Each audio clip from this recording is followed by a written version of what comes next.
Selamat datang teman-teman semua. Kali ini saya masih menceritakan anime Osama Ranking di episode 23. Sebelum nonton tekan tombol subscribe dulu ya. Oke, langsung saja mulai ke ceritanya.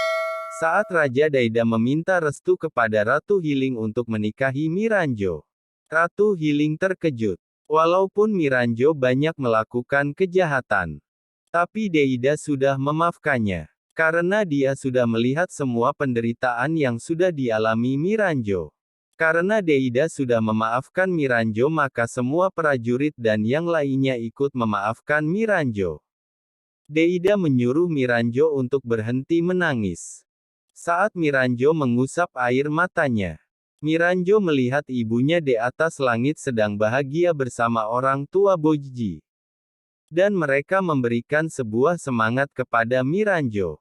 Dan Miranjo semakin menangis karena terharu. Miranjo berkata kalau dia akan berusaha hidup lebih baik lagi dan akan membahagiakan semua orang. Raja Daida ikut berubah dan meminta maaf kepada semua orang karena telah melakukan banyak kesalahan. Apeas meminta kepada Deida untuk menyerahkan tahta kerajaan kepada Pangeran Bojji. Namun sebenarnya Deida juga ingin menyerahkannya kepada Pangeran Bojji. Sebelum Pangeran Deida menyerahkan tahtanya, dia mengucapkan terima kasih kepada Pangeran Bojji karena telah menyelamatkannya, lalu Pangeran Deida menyerahkan tahtanya kepada Pangeran Bojji. Sementara itu Pangeran Bojji merasa ragu dan tidak pantas menjadi raja. Sebagai seorang sahabat, Kage selalu menguatkan Pangeran Bojji. Kage berkata kalau Pangeran Bojji bisa menjadi seorang raja yang kuat dan bijaksana. Kage selalu berusaha menguatkan Bojji dalam keadaan apapun, dia selalu ada untuk Bojji. Setelah mendengar nasihat dari Kage, Bojji semakin semangat dan mau menerima tahta kerajaan. Semua prajurit tertunduk kepada Bojji dan akan selalu melayani Pangeran Bojji. Hari ini raja baru telah lahir. Semua merayakan raja barunya. Saat Bojji ingin diangkat ke udara, Bojji menghindar kebingungan. Lalu Kage menyuruh Bojji untuk jangan menghindar dan membiarkan mereka untuk mengangkatnya ke udara. Semua telah bahagia karena raja barunya. Deida menggotong Miranjo dan menyuruh prajurit untuk membawa Pangeran Bojji ke singgasana. Saat Bojji sudah bahagia diangkat menjadi seorang raja, Kage pergi meninggalkan Pangeran Bojji. Karena penjahat seperti dirinya tidak pantas dan tak boleh menjadi teman seorang raja. Kepergiannya terlihat oleh Bebin. Kage merasa kalau Pangeran Bojji sudah tidak membutuhkannya lagi. Dan tempat seperti ini tidak pantas untuknya.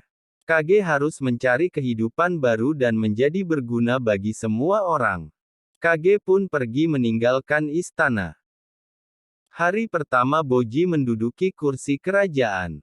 Banyak orang yang mengantri ingin memberikan selamat untuk Pangeran Bojji.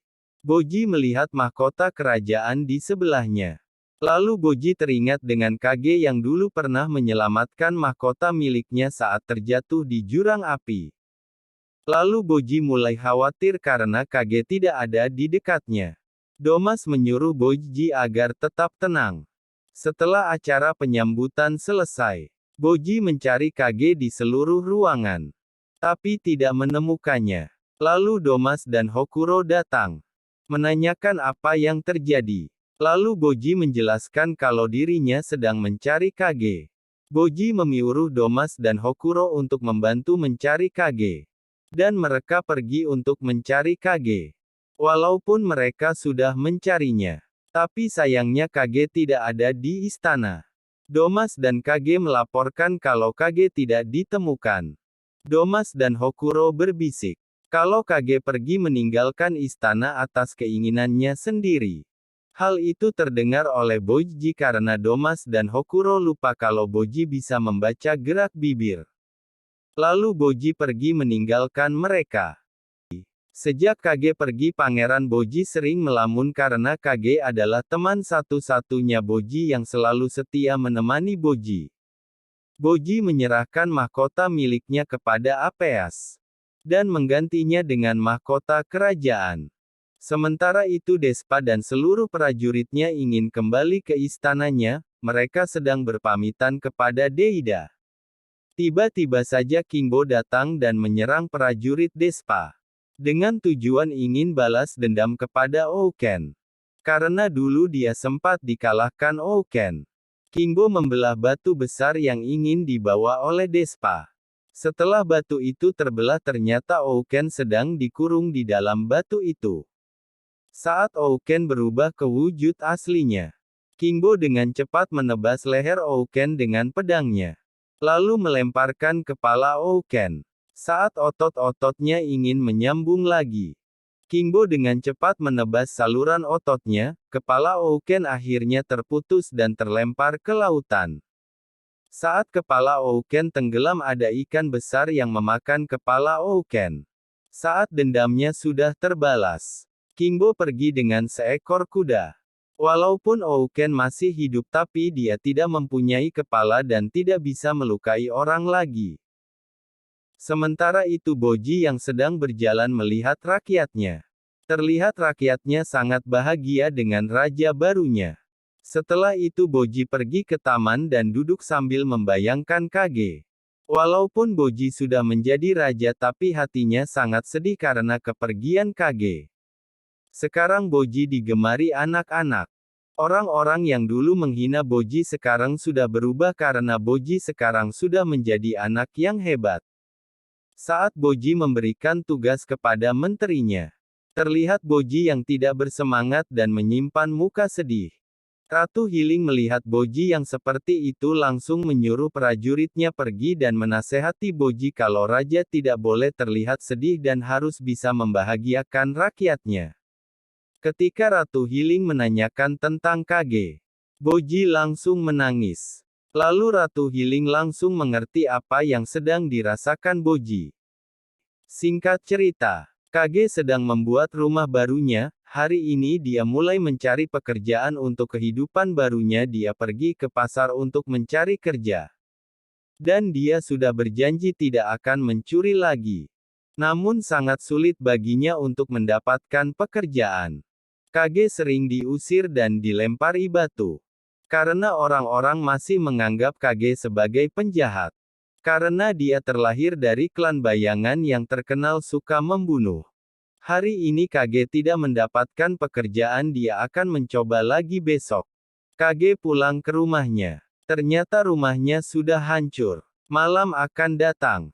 Kage hanya tidur di atas batu besar. Ada ular datang berharap mau menjadi temannya. Namun ular itu pergi. Kage sangat kesepian. Saat Kage tidur Kage bermimpi kalau dia sedang bermain dengan Boji, namun semua itu hanya mimpi. Saat Kage terbangun, hari sudah pagi. Kage berusaha untuk tidak mengingat masa lalu bersama Boji, sambil meneteskan air mata. Angin besar datang. Mata Kage berkaca-kaca, ternyata itu adalah Boji.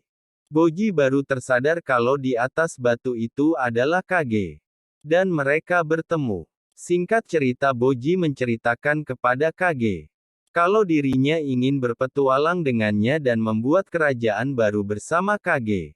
Sementara kerajaan ayahnya diserahkan kepada Raja Daida. Cerita pun selesai. Dan ini adalah episode terakhir.